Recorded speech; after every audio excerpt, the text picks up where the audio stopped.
Saya Deljayan dari kelompok 2. Untuk pertama kali ini kita akan membahas tentang pendahuluan terlebih dahulu. Ya, dalam pendahuluan juga terbagi dengan 3 subtema, yaitu latar belakang, dan yang kedua rumusan masalah, dan yang ketiga ya adalah batasan masalah. Latar belakang terciptanya kapal antara lain ialah semakin besarnya persaingan di kalangan dunia, seperti dari bidang ekonomi, bidang politik, bidang pertahanan dan keamanan. Dan dari bidang ekonomi sendiri, yaitu perdagangan, kita bisa melihat betapa banyaknya kegiatan ekspor impor yang menggunakan kapal, terutama dari kapal kontainer mungkin. Dan fungsi dari penggambaran konstruksi yang kita buat hari ini adalah antara lain menggunakan dalam proses pembangunan suatu tipe kapal, karena menggunakan petunjuk urutan-urutan pembangunan dan cara penyambungan dengan memperlihatkan konstruksi-konstruksinya, seperti penampang dari plat-plat dan ukuran dari tiap lajur plat, serta menggambarkan letak dari seluruh lubang dan bukaan pada lambung kapal. Dan yang kedua, yaitu rumusan masalah. Pada perencanaan suatu kapal mempunyai beberapa tahapan pengerjaan. Kapal sebagai sarana transportasi, selama mengalami beban muatan, juga mengalami beban konstruksinya sendiri. Permasalahan yang akan dihadapi di sini adalah bagaimana merencanakan konstruksi untuk suatu kapal bulk carrier yang dapat memikul beban yang dialami oleh kapal itu sendiri, sehingga kapal tersebut layak teknis. Dan pada yang ketiga, kita akan membahas batasan masalah. Dalam proyek yang kami buat, untuk mencapai tujuan-tujuan yang kami dapati, antara lain dibatasi pada hal-hal berikut. Yang pertama ialah bentuk kapalnya, yaitu midship section. Yang kedua ialah tipe konstruksinya yang melintang. Dan yang ketiga yakni dengan tipe kapal bulk carrier.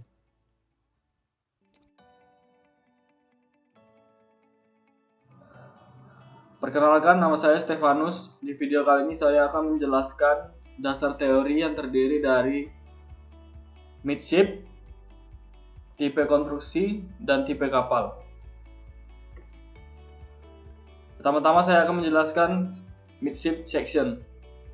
Midship section dengan luas yang terbesar adalah bagian tengah kapal.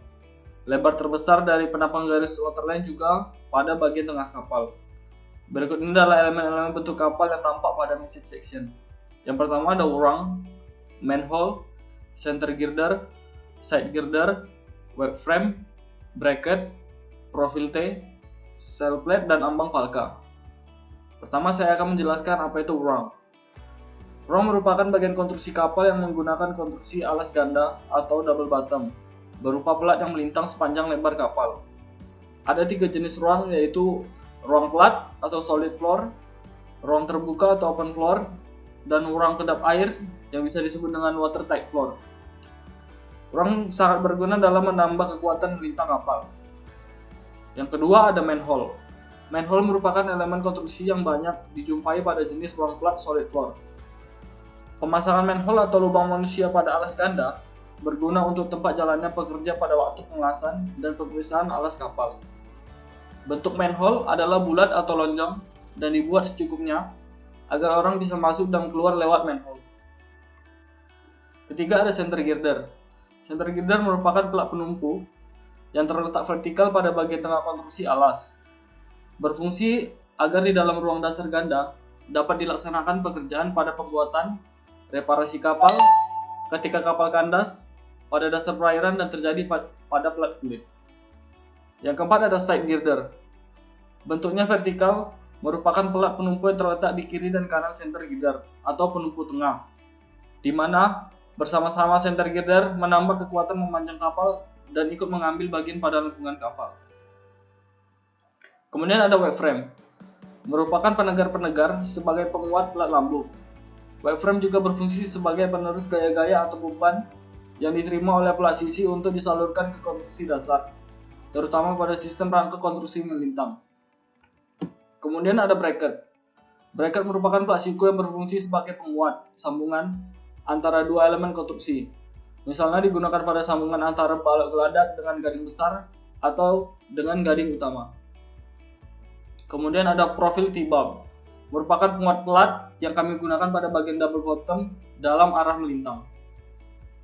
Kemudian ada sail plate, terletak pada bagian terluar kapal yang membungkus gading-gading, di mana berfungsi sebagai pertama melindungi ruangan-ruangan kapal dari air laut, menahan tekanan air laut yang tegak lurus pada lambung kapal, menahan gaya-gaya lengkungan dan puntiran yang timbul dalam pelayaran, kemudian menahan beban setepat antara lain pada waktu peluncuran kapal, benturan-benturan dengan kapal lain, dan pukulan ombak di haluan kapal. Yang terakhir ada ambang palka. Ambang palka adalah lubang pada geladak kapal yang berfungsi sebagai tempat masuk keluarnya muatan ke ruang muat, dan juga berfungsi menjamin kelancaran bongkar muat. Kemudian, saya akan membahas tentang konstruksi melintang. Konstruksi secara umum berarti komponen-komponen atau suatu bangunan yang mendukung suatu bangunan yang mendukung suatu desain. Kesempatan kali ini kami menggunakan transverse framing system atau biasa disebut konstruksi melintang. Sistem konstruksi melintang sendiri merupakan konstruksi di mana beban yang bekerja pada konstruksi diterima oleh plat kulit dan diuraikan pada hubungan kaku atau balok-balok yang terletak melintang kapal.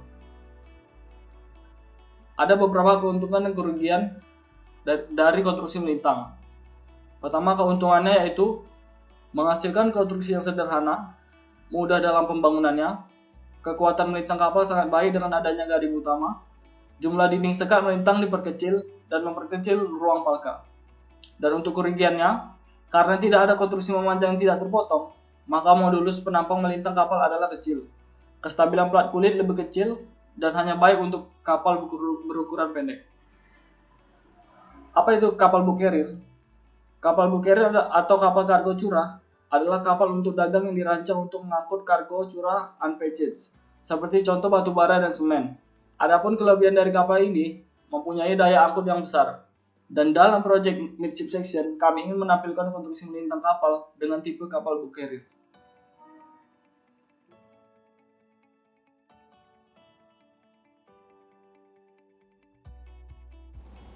Assalamualaikum warahmatullahi wabarakatuh. Saya Caisin Ningrum. Selanjutnya akan menjelaskan tentang metodologi hasil dan pembahasan. Metodologi pembuatan. Metodologi pembuatan dimulai dari yang pertama, yaitu 1. Proses literasi.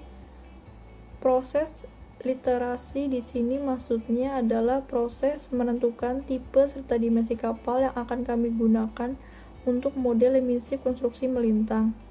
2. Perencanaan awal gambar midship 2 dimensi pada AutoCAD. 3. Penggambaran gambar 3 dimensi. 4. Perencanaan awal pembuatan dan pembagian konstruksi kapal.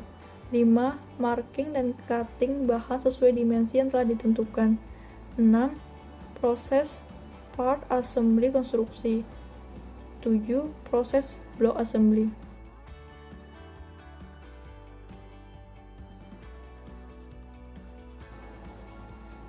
Hasil dan pembahasan pada minggu pertama, yaitu kami membuat desain midship 2 dimensi menggunakan aplikasi AutoCAD. Adapun gambar yang dihasilkan berupa double bottom, bracket, bilga, dan wing tank. Lanjut ke minggu 2, kami mengubah desain awal midship 2 dimensi menjadi desain midship 3 dimensi.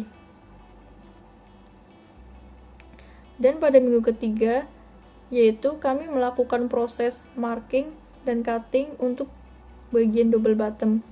Bahan yang digunakan untuk membuat model konstruksi midship ialah karton yang selanjutnya dimarking dan dipotong menggunakan cutter dan gunting. Di minggu keempat ini kami melakukan proses marking dan cutting untuk bagian wing tanknya. Selanjutnya di minggu kelima yaitu proses part assembly yang membentuk rangka dari double bottom, bilga, dan wing tank. Pada minggu ke-6 yaitu kami melakukan pemasangan stiffener pada double bottom dan stiffener pada wing tank. Dan yang terakhir ini adalah hasil project midship section kami dengan sistem konstruksi melintang dan tipe kapal adalah bah karier. Terima kasih.